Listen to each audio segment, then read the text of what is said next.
Tu es mon ami, tu es mon confident et mon espoir, mon pourvoyeur, ma consolation, l'encre dans mes vagues, c'est toi. Tu es le seul dont j'ai besoin. Jésus, tu es tout pour moi. Tu es le seul dont j'ai besoin. Jésus, tu es tout pour moi. Oh mon ami, mon ami, mon ami, c'est toi. Bonjour à tous et bienvenue dans l'émission The Voice That Praises, une chronique musicale gospel dédiée à la promotion de la musique gospel. Vous le savez très bien, je suis toujours accompagnée d'Esther Mahazi, à qui j'ai dit bonjour et bienvenue. Bonjour Nati. Comment tu vas, ma belle? En tout cas, je vais très bien. Ça fait longtemps, hein? Et surtout le fait de retrouver encore nos Exactement. téléspectateurs. Donc c'est un réel plaisir. On s'attend à quoi aujourd'hui? On s'attend à beaucoup de choses. Et déjà aujourd'hui, ça ne sera pas comme d'habitude. Donc exactement. On va recevoir un homme des dieux qui va nous parler sur les thèmes, bien sûr, tu vas l'annoncer. Alors, nous allons d'abord commencer avec une petite adoration avec le frère Gabriel Banfouilé qui est ici avec nous, à qui j'ai dit bonjour et bienvenue. Bonjour maman. Comment vous allez, frère Ça va, Gabriel? très bien. Alors, nous allons directement adorer avec vous. Yes.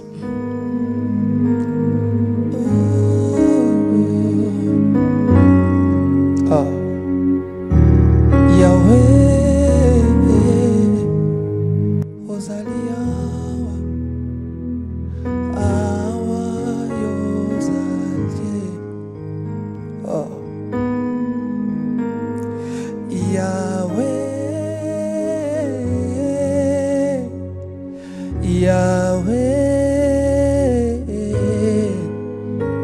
Ozalia, Ozawa Yozalie. Alléluia. Yahweh,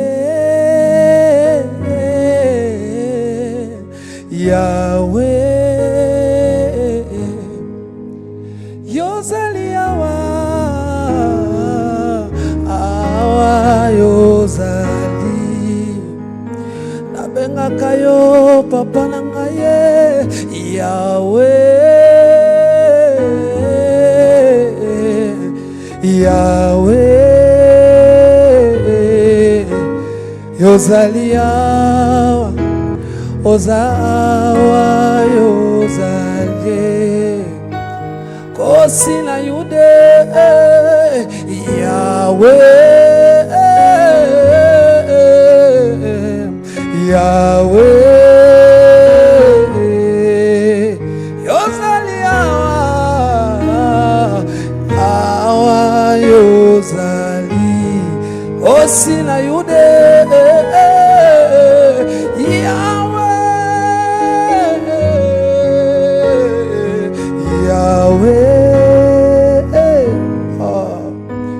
Yozalia, Ozawa Yozali.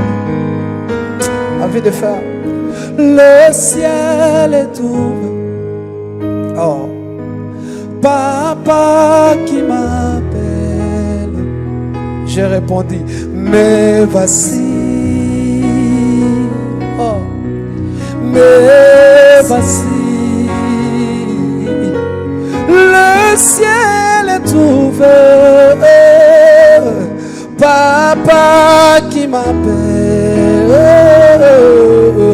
Je dis mais voici, oh, mais voici, oh. Je le dis, moi je vais monter dans les odeurs. Papa, je veux creuser dans les profondeurs. Je vais voir, oh, je vais voir ce que l'œil n'a point vu. Moi je vais voir ce qu'elle n'a point vu. Il me dit monte ici, hey, yeah. Et moi je répondis, hey, yeah. Il me dit monte ici, ah. Et moi je répondis, Yeshua, et moi je répondis, oh. Et moi je répondis, et moi je répondis, ah. Il me dit monte ici, ah. Et moi je répondis,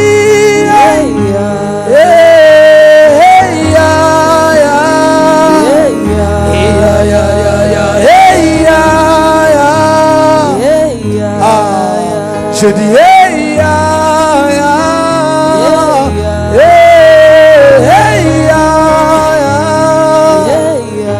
oh oh hey ya ya, je le dis hey ya ya, Elohim Adonai, Elohim Adonai, Elohim Adonai, oh Elohim Adonai, Elohim Adonai, Elohim Adonai, Elohim Adonai, il me dit monte ici. Et moi je répondis, hey, il me dit monte ici, ah. Il me dit monte ici, il me dit monte ici, oh. Wow. Il me dit monte ici, hey. Et moi je répondis, hey. Et moi je répondis, et moi je répondis, oh oh, il me dit monte ici. Waouh, waouh. En tout cas, merci beaucoup, frère Gabriel. Nous allons vous recevoir, nous allons d'abord vous libérer et vous recevoir juste à la fin de l'émission. Nous allons encore clôturer avec vous. Mais nous allons directement passer à la partie invitée. Et avant de recevoir notre invité, nous allons d'abord prendre ces jingles.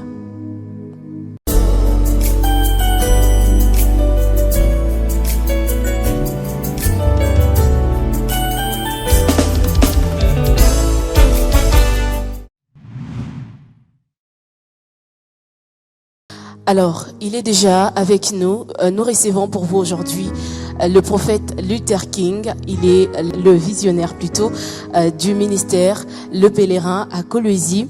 Avec lui, nous allons aborder un sujet très crucial, le rôle de croyant dans la transformation de la société. Alors, bonjour prophète Luther. Bonjour Madame Nati. Vous allez bien? Ça va. Nous sommes très ravis de vous recevoir encore une fois dans l'émission de Voice That Praises. Le plaisir est partagé. Je suis aussi content de vous revoir, ça fait très longtemps. Alors le thème d'aujourd'hui est intitulé « Le rôle de croyant dans la transformation de la société aujourd'hui ».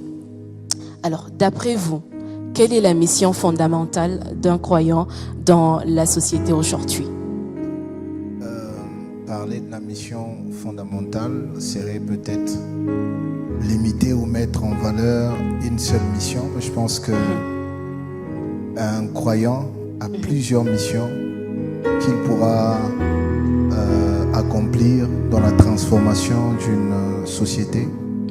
Parlant déjà d'un croyant, nous voyons quelqu'un qui a la foi dans un message attaché à une doctrine, c'est-à-dire aujourd'hui on peut parler d'un chrétien dans le cas des chrétiens qui ont accepté un message, et ce message est un paquet renfermant plusieurs valeurs à l'intérieur.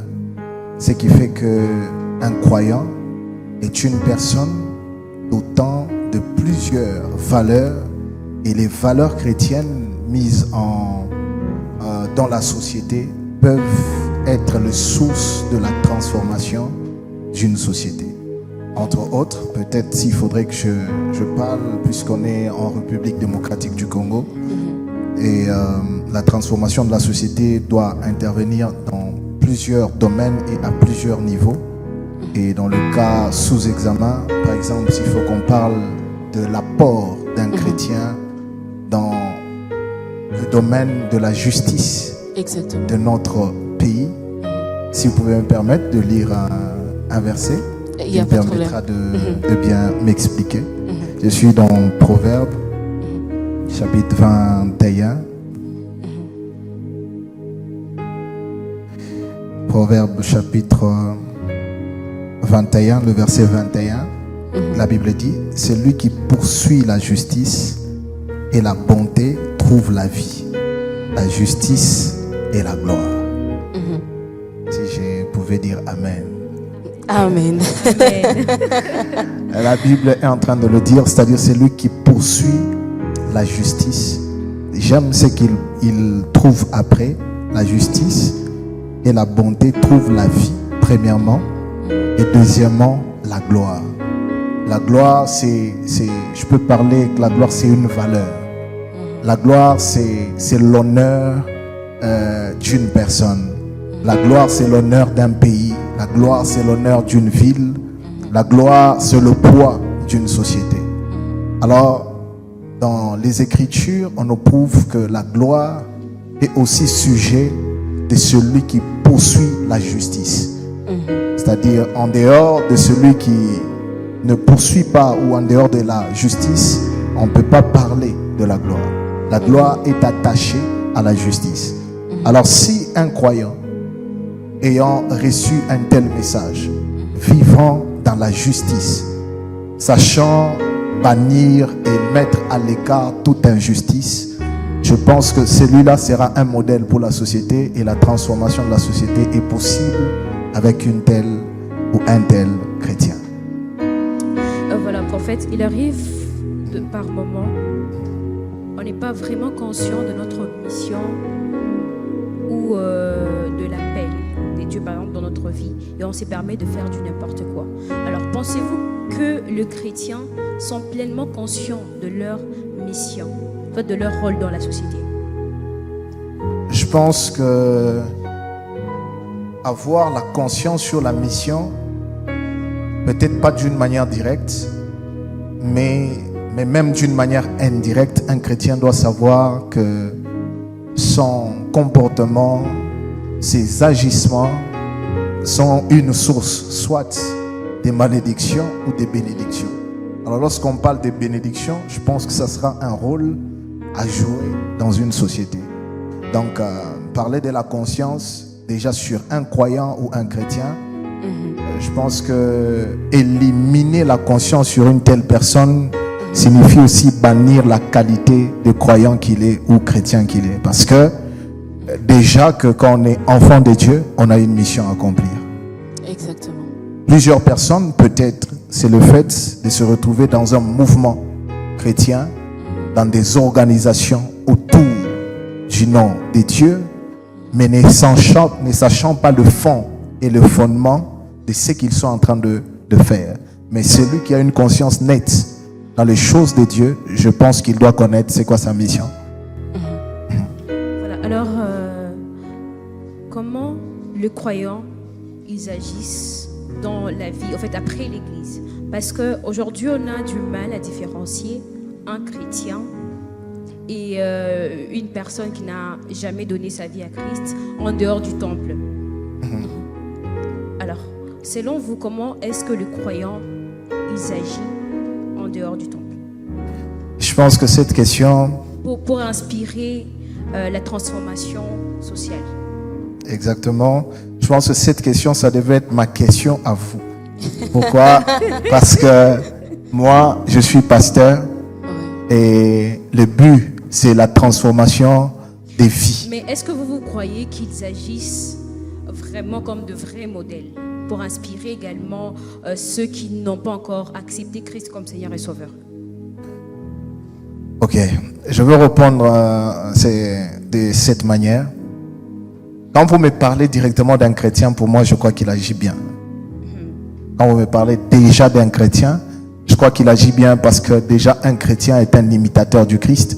Étant un imitateur du Christ, donc il vit selon le modèle de Christ. Et vivre selon le modèle de Christ, ça veut dire bien se comporter. Alors, si nous allons aller dans le cas extrême de ceux qui participent dans nos cultes et qui ne vivent pas conformément à la prédication, aux enseignements que nous donnons, je pense qu'ils sont plus nombreux que ceux qui pratiquent. Ils sont plus nombreux dans quel sens? Parce que de ce côté, ils ne sont pas toujours fautifs ou fautives, parce que nous sommes maintenant dans une période où les églises poursuivent pas la transformation des vies des gens ou la transformation des croyants, mais les gens visent beaucoup plus le nombre des fidèles dans des églises. Et je pense que c'est là que nous sommes en train d'aller à côté. Là où il y a de l'ambiance, là où il y a un mouvement, ça peut attirer les gens, mais est-ce que ça transforme les vies? Ça, c'est autre chose. C'est pour ça que je dis, plusieurs sont ceux qui ne vivent pas selon le modèle de Christ.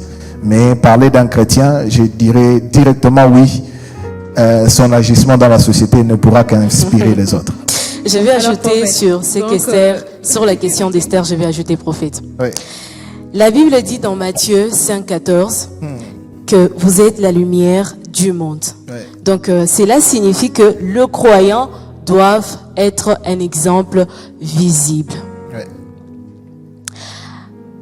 Selon vous, si les croyants ne remplissent pas ces valeurs, quelle est sa place dans la société? Est-ce qu'il est croyant déjà? C'est aussi ça le problème. Parce que déjà, Je en parlant donne un d'un exemple. croyant, quand vous parlez d'un croyant, s'il vous plaît, un croire, dans le mot croire, se cache ou se rattache le mot foi. Vous voyez? Or, la vie chrétienne là, c'est une vie basée sur la foi. Alors, si nous allons leur donner toujours cette appellation de croyant, pour moi, je pense qu'ils sont des modèles. Vous voyez? À moins que vous puissiez me parler de faux croyants. Parce qu'aujourd'hui, Prophète nous peut avons... être modèle à l'église, mais en dehors, ce sont d'autres personnes. Est-ce que ce sont des croyants? Ou ce sont des participants au culte? C'est ça le plus grand problème. Moi, si vous leur donnez le nom de croyants, pour moi déjà, j'ai dit, oui, ils sont des modèles. Mais si ce sont des gens qui participent dans nos cultes, des gens qui fréquentent des églises, je ne peux pas affirmer ce qu'ils sont, parce qu'en vrai, ils peuvent déconner à tout moment, ils peuvent aller à l'encontre à tout moment. Vous voyez? Donc là, on les appelle de participants. Des participants. Ah, pas de croyants. si vous parlez des participants, alors là, on va aller, on va changer de route. Voilà, vous en tant que leader, par quels moyens les chrétiens peuvent-ils mettre en pratique leurs valeurs au quotidien pour inspirer, soit pour être de modèle dans la société? Je pense que la première des choses, c'est celle d'abord de comprendre que un homme, de par la conception de Dieu, Dieu a enfoui dans tout homme quelques valeurs qui n'a rien à voir d'abord avec la parole de Dieu. Ça veut dire, qu'est-ce que je veux dire ici? Tu peux être chrétienne, mais tu connais par exemple maquiller les gens. Vous voyez? C'est une valeur que tu as en tant qu'enfant de Dieu. Mais aujourd'hui, le message que nous prêchons aux fidèles laisse les autres en train de se battre pour le royaume de Dieu, en oubliant que sur terre, il y a une vie à mener. Or, plusieurs personnes nous sommes retrouvés, nous avons des sœurs toujours célibataires, des frères toujours chômeurs. Pourquoi? Parce qu'on attend le royaume de Dieu. Cependant, que nous pouvons développer ce que nous avons pour être un modèle pour les autres. Je vous donne un cas. Je me rappelle d'un enfant d'un pasteur que j'ai connu. Lorsque son père a commencé l'église, il a pris son salaire, il a payé les instruments de l'église. Et pendant cette période, chez eux à la maison, il dormait affamé. Et ces garçons, à chaque fois que tu lui parles des choses de Dieu, il ne croit pas.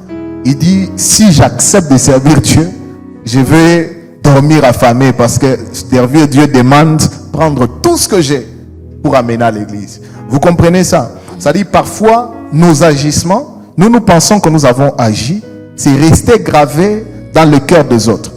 Il y a des générations qui viendront après nous. Quel est le modèle qu'ils vont suivre? On est enfant de Dieu, oui. On prie, oui. Mais il y a un temps pour tout. C'est aussi une valeur que nous devons inculquer dans la société. Exactement. Beaucoup de gens peuvent refuser de devenir des chrétiens en nous regardant souffrir. Ils disent non, bon, comme la vie chrétienne c'est dormir par terre du lundi au dimanche, ça veut dire j'aurai une vie misérable. Je n'irai pas dans ces choses-là. Donc être un modèle aussi, c'est mettre en valeur le talent que Dieu nous a donné d'une manière naturelle. Ça c'est un point. Alors, prophète, selon vous, quels sont les obstacles qui empêchent aux croyants d'être des modèles crédibles dans leur environnement? Je pense que c'est l'absence d'une vraie parole, par exemple. L'absence d'une parole qui dit clairement ce que Dieu permet, ce que Dieu interdit. Parce que si les croyants vivent dans la flatterie, je pense qu'il y en a d'autres qui agissent sans connaître la vérité. Vous voyez, la Bible dit, vous connaîtrez la vérité et la vérité vous affranchira. Il y a certaines personnes qui ne sont pas affranchies. Ce n'est pas parce que ils sont toujours têtus, mais il y a certaines qui se sont retrouvées dans une situation où le message est flatteux. Et ces gens-là ne peuvent jamais... Déjà, c'est l'obstacle au fait que ces gens deviennent des modèles. Mais deuxièmement aussi, ce qui fait que les chrétiens ou les croyants ne parviennent pas à être des modèles dans la société, c'est aussi la vie. La vie peut amener quelqu'un à faire ce qu'il ne pensait pas faire. Vous voyez? C'est comme ça que j'ai parlé de développer le talent personnel pour permettre à ceux qui nous regardent de croire en nous parce que on est enfants de Dieu et nous réussissons dans la vie et dans ce que nous faisons. Donc voilà. Prenons l'exemple de votre ministère. Quelle action concrète l'Église entreprend pour aider les démunis? Nous faisons beaucoup de choses. Nous faisons beaucoup de choses, je pense. Souvent, cette question, je la fouille toujours. Je n'aime pas toujours répondre à cette question parce que... pourquoi je ne réponds pas souvent? Parce qu'on fait déjà beaucoup. Énumérer, peut-être, ça serait, pour ceux qui nous suivent, croire que nous nous vantons de ce que nous faisons. Mais en réalité, nous faisons beaucoup de choses. Je pense que mes enfants le savent. À chaque fois qu'on a de grandes manifestations, il y a des mouvements que nous faisons. Même quand il n'y a pas de manifestation, il y a des mouvements que nous faisons. Nous intervenons dans plusieurs cas. Mais on a un principe, le principe que j'ai instauré chez nous, à l'église. Avant d'aller dehors, on vérifie à l'intérieur. C'est-à-dire, avant de poser ces actions à l'extérieur de l'église, nous prenons soin de vérifier est-ce que ceux avec qui nous sommes sont bien. Parce que j'ai pu constater que plusieurs veulent aller dehors pour être vus. Exactement. Et nous nous sommes dit le meilleur résultat est de sortir avec ceux de l'intérieur ayant un cœur satisfait, et nous allons maintenant à l'extérieur. C'est ce que nous faisons d'habitude et je pense que Dieu est témoin du travail que nous faisons. Nous tenons d'abord à vous remercier pour le cadre que vous nous avez offert pour passer nos différents épisodes de l'émission de Voice That Praises. Merci à vous, merci à l'église, au ministère Le Pèlerin, merci à maman. J'ai dit également merci à Jean Katunga Mwamba pour la supervision. Alors pour ceux qui vont nous prendre en cours, nous parlons sur un débat, sur un sujet très crucial, le rôle de croyants dans la transformation de la société. Mais avant de continuer, nous allons marquer une petite pause et nous revenons juste après. Bonjour Elsia. Bonjour. Vous êtes là pour nous témoigner de comment Jésus a été votre appui. Parlez-nous.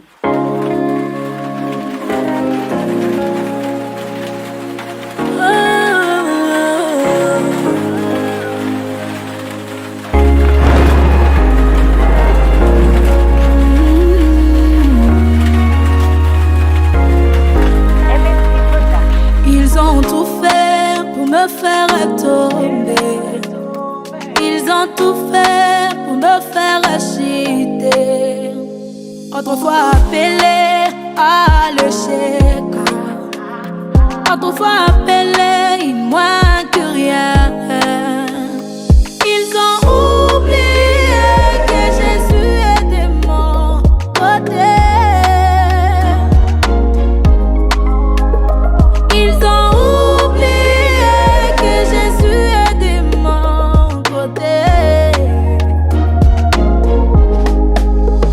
Il est le trouble qui me trouble. Il est le combat qui combat celui qui me combat.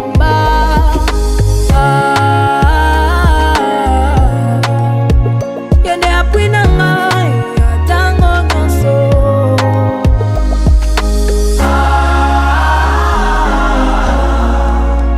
Yende appui na ngai atango nyonso.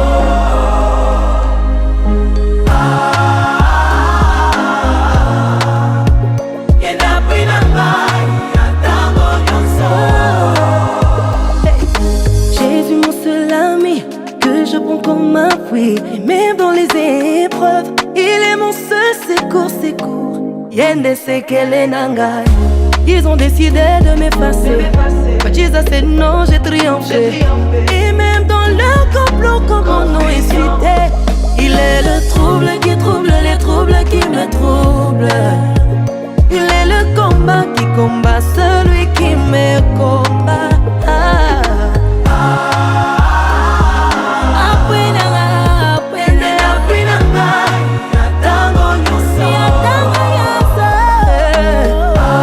Dans mes vagues, c'est toi. Tu es le seul dont j'ai besoin. Jésus, tu es tout pour moi. Alors, Madame, Messieurs, nous continuons avec notre émission. Je suis très heureuse de retrouver ma consoeur parce que ça fait vraiment un bail qu'on a tourné l'émission ensemble comme ça. Bien sûr, exactement. Ça fait vraiment un bail. Hein. Ouais. Moi-même, je me disais, Seigneur, est-ce que notre émission ici, comment on va faire? Heureusement qu'on a... Exactement, que Dieu est grand et le prophète Luther est là. Alors, prophète, que pensez-vous à ceux qui estiment que la religion ne doit pas intervenir dans la société et la politique? Que répondez-vous à cela? Premièrement, je pense qu'il faut d'abord comprendre c'est quoi une société. Si on dit la religion ne peut pas intervenir dans la société, ça n'a pas de sens, dans le sens que parlant de la religion, nous voyons déjà des assemblées, des regroupements de gens. Quand il y a déjà des gens regroupés, je pense que c'est déjà une partie de la société qui s'est réunie. Alors, dire que ça ne peut pas intervenir.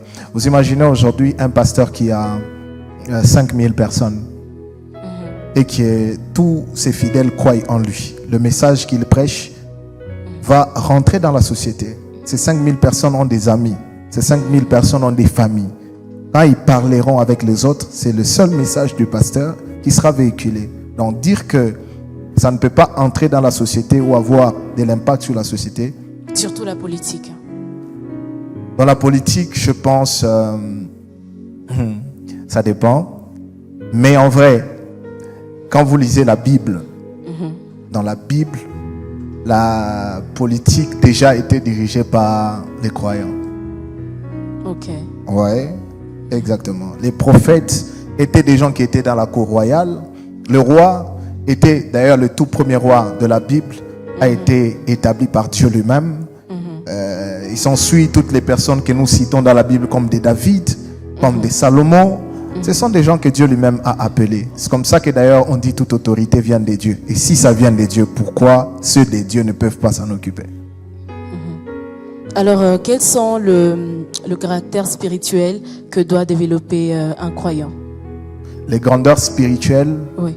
je pense que ça dépend parce que dans la dimension de la spiritualité, la grandeur n'a pas de limites. Ça n'a pas de limites. Et je pense que la plus haute spiritualité, c'est celle qui nous amène plutôt à avoir un amour pour notre prochain.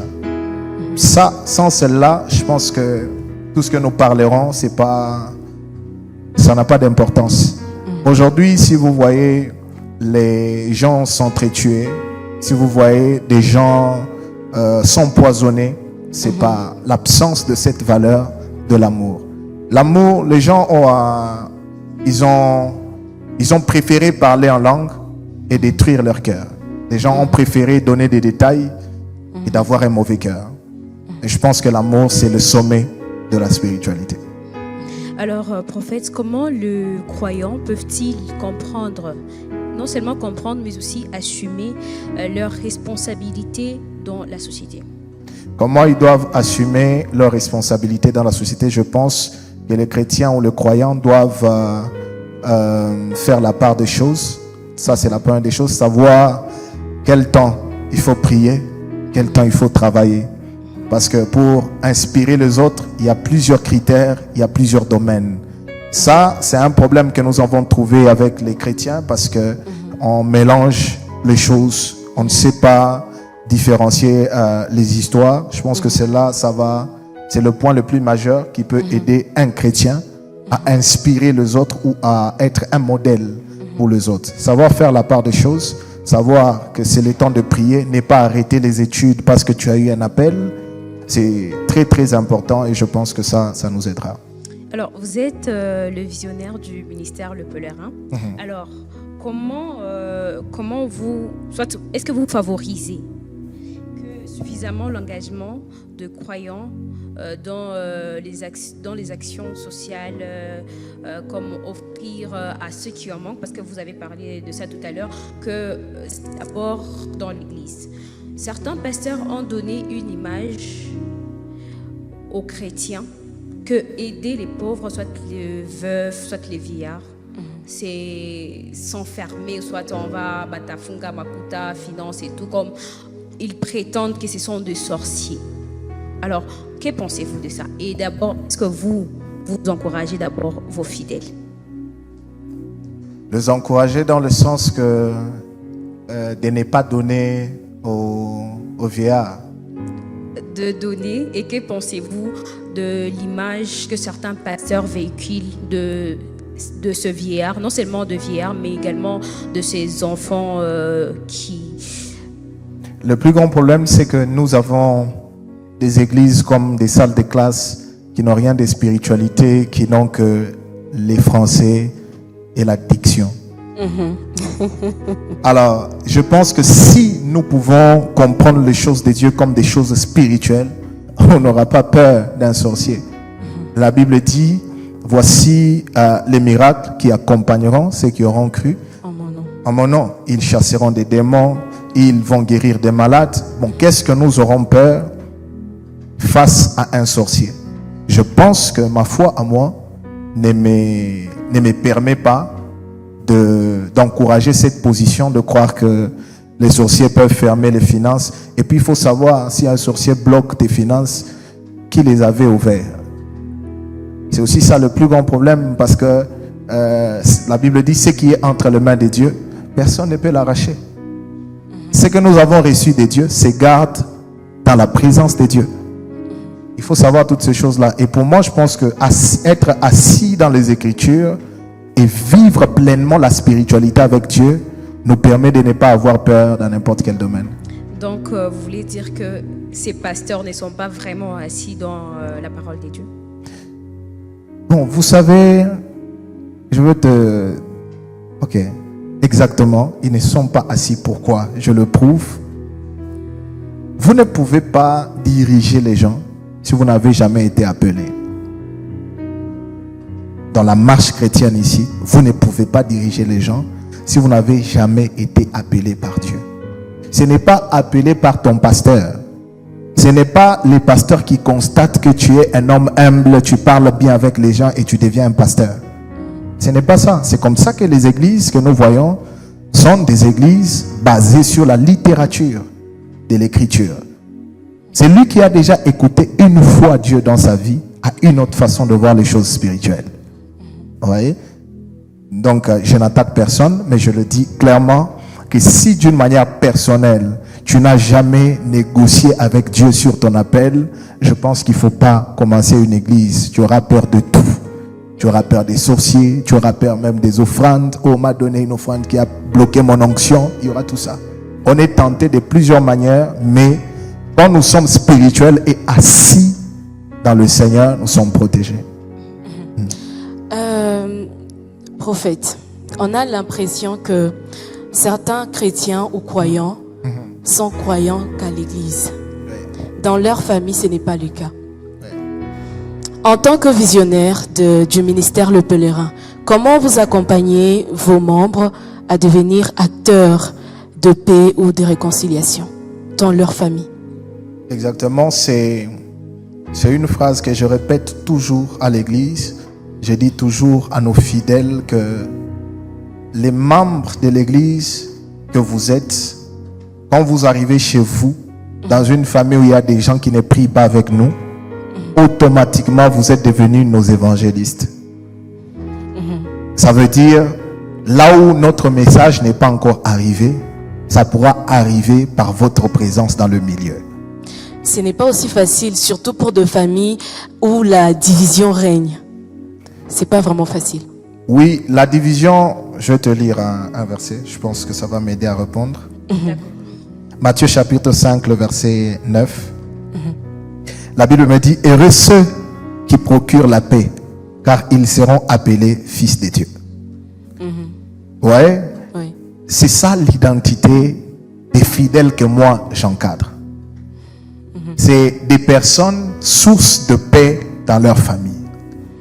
C'est-à-dire, comme vous venez de le dire, il y a plusieurs personnes qui ne sont que chrétiens dans l'église. Je pense que la faute peut être partagée avec le pasteur et même avec le fidèle. Peut-être, ça peut être un message vrai qui n'est pas prêché, comme je le dis encore avant.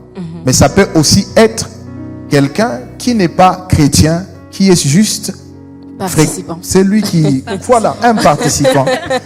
Un participant. Il n'a pas encore pris la décision de changer sa vie. Il est peut-être comme Paul. La Bible dit il détruisait les églises. C'est-à-dire il est arrivé même au niveau des églises, mais au lieu d'être transformé, il détruit. Il y a des gens aussi comme ça. Ils viennent, c'est pas encore leur temps de la transformation, mais ils sont là. Nous les apprécions beaucoup parce que quand ils seront transformés, ils auront déjà beaucoup de choses qu'ils avaient déjà entendues. Donc, c'est un peu ça. Donc, nous enseignons que nos fidèles soient nos évangélistes après culte. Et je pense qu'on est en train d'aller petit à petit. Mais je crois que c'est Dieu qui transforme les cœurs. Et c'est Dieu qui rend capable les gens à poser des actes dignes des chrétiens. Nous prions pour eux. Et nous croyons que par la grâce de Dieu, si encore ceux qui traînent à manifester le fruit et les signes d'enfants de Dieu, le Seigneur les aidera à y parvenir. Alors, prophète, des fois on a l'impression que certains chrétiens sont de paresseux parce qu'ils croient que le travail, l'argent peut tomber du ciel. Mais à ce que je cherche, ce n'est que la pluie qui tombe du ciel. Alors, comment vous encouragez les jeunes à être des acteurs actifs et influents dans leur société? Nous les aidons en travaillant d'abord nous-mêmes. Vous voyez, vous êtes dans une église comme la nôtre, où les cultes se passent chaque mercredi et jeudi, ainsi que dimanche. Ça veut dire le lundi, le mardi, le vendredi, le samedi, chacun de nous a le temps de se rechercher. Au-delà de tout ça, s'il y a ceux qui sont dans les départements, on dira qu'eux, ils vont venir le lundi et tout ça. Mais il faut savoir le programme commence à quelle heure. Il y a ceux qui commencent à 16h30. Et la loi congolaise réglemente les heures de travail. C'est à quelle heure que ça finisse. Donc on a déjà tout mis pour que quelqu'un ne puisse pas dire que j'ai été utilisé à l'église. J'ai été manipulé. On a escroqué ma jeunesse. Nous, on évite toutes ces choses. Et déjà que vous priez dans une église où ton pasteur travaille et tu dis que toi tu es là à temps plein. C'est toi que Dieu a appelé ou c'est le pasteur que Dieu a appelé? Vous voyez déjà. Donc nous les aidons à y arriver en étant nous-mêmes des modèles en travaillant. Ouais. Quel conseil aujourd'hui? Non, une question, d'abord une petite question. Est-ce qu'un croyant peut aussi devenir politicien? Exactement, pourquoi pas? Pourquoi pas, il faut seulement aller dans le sens de définir c'est quoi la politique. Parce que nous, la plupart des personnes définissent mal la politique en disant que ce sont des occultistes, par exemple. Et pour un croyant, est-ce qu'il peut aussi faire la politique? Est-ce qu'il n'y a pas de pasteurs occultistes? Ils ne se manifestent pas aussi. Est-ce que les politiciens se manifestent comme occultistes? Qui est cet occultiste? Ils sont rares ceux qui se présentent comme occultistes. Plusieurs se cachent. C'est-à-dire le mal est partout. On ne doit pas se retirer parce qu'il y a beaucoup de méchants ou de mauvaises personnes. Le mal des chrétiens, c'est de croire qu'il y a un domaine privé aux sorciers dans la vie. C'est ça le plus grand problème. Alors, cependant que plus nous sommes en train de se rétracter, plus on est en train de nous gagner dans le terrain. Aujourd'hui, remarquez ce qui s'est passé. Il y a eu des lois qu'on votait pour que l'on ferme des églises. Il y a eu des paroles qui ont été prononcées contre certains pasteurs. Pour mieux parler, il y a eu des hommes de Dieu qui ont été tués dans notre pays à cause de l'évangile. Ils existent. Pourquoi? Parce que les autres fidèles, les autres serviteurs de Dieu ne pouvaient pas parler par crainte d'être tués, d'être discriminés, d'être, je sais pas, mal jugés par les gens. Non, on est enfants de Dieu. Nous vivons sur une terre que Dieu nous avait choisie depuis l'éternité. Il savait qu'on allait être des Congolais. Il savait qu'on allait être à Kolwezi. Et il savait notre importance et notre valeur sur cette ville. Donc nous n'allons pas rester bras croisés pendant que nous avons des choses, des idées à proposer, des actes à poser. On ne peut pas croiser nos mains. Moi, personnellement, je crois qu'un chrétien peut faire la politique et faire même mieux que les occultistes et les sorciers. Voilà, je crois ça. Alors, que pensez-vous de certains pasteurs qui ne remplissent pas leur rôle correctement? Parce que des fois, quand on trouve beaucoup de mal dans les chrétiens, quelque part également, c'est la faute de leurs pasteurs, leurs éducateurs, leurs pères et tout, consort. Alors, quel conseil pourriez-vous donner à ce pasteur qui se limite qu'à manger la dîme et sans leur part? J'ai rien à leur dire, ils sont déjà pasteurs. Je pense que Dieu, la seule chose que je peux leur dire, c'est que Dieu les jugera en fonction de leur travail. Je suis qu'un humain comme eux, pasteur comme eux. Je peux dire qu'ils sont faux pendant qu'ils disent aussi que je suis faux. Mais ce que je crois en moi, c'est que chacun sait ce qu'il est en train de faire et Dieu voit les actes et les œuvres de nous tous. Aujourd'hui, tout le monde veut devenir, voulais-je dire, donneur des leçons, correcteur des autres. Il connaît mieux que les autres. Je pense que Dieu nous jugera. Et c'est là que nous saurons la vérité. Je ne sais pas les conseiller. Ils sont déjà pasteurs. Mais quand même un message. C'est ça mon message. Ils sont pasteurs. Dieu les jugera en fonction. Je savais que le prophète sera bref. Alors, nous tendons vers la fin de notre émission. Quel conseil pouvez-vous donner aux jeunes croyants qui veulent reconstruire leur environnement?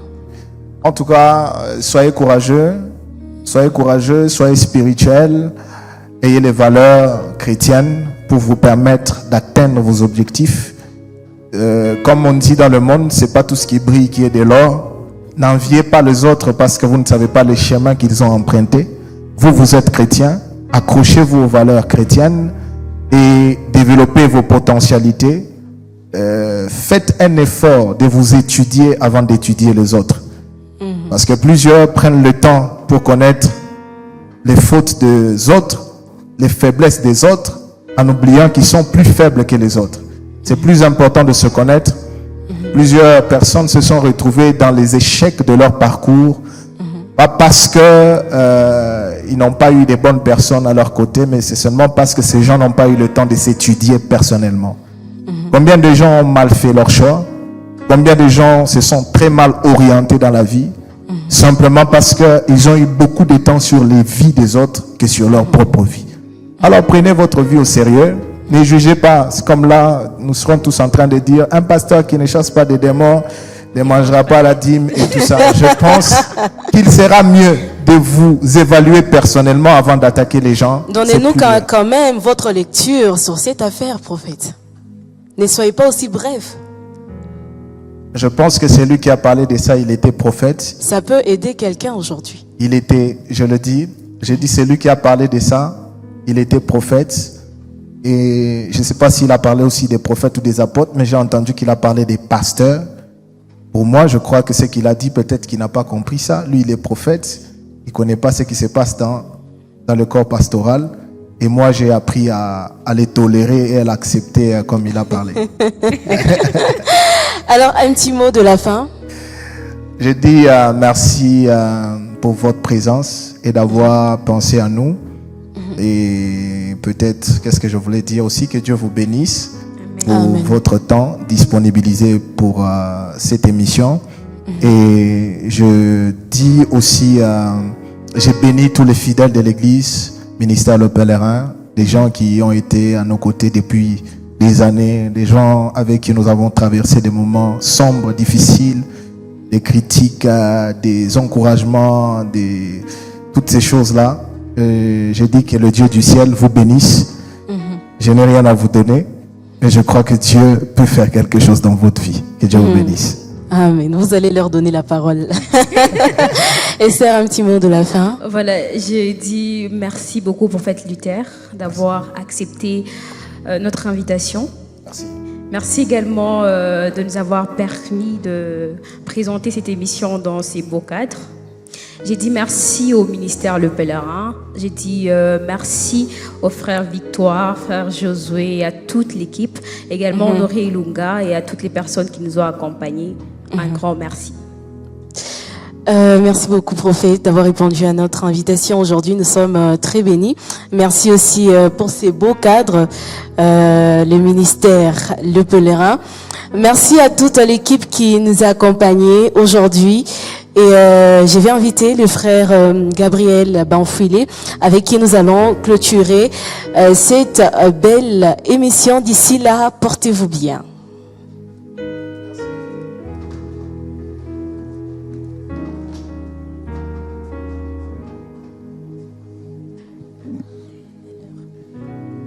Yes. Na conclure langaye ozawanga wa motema. Na conclure langaye ozawanga wa maombi.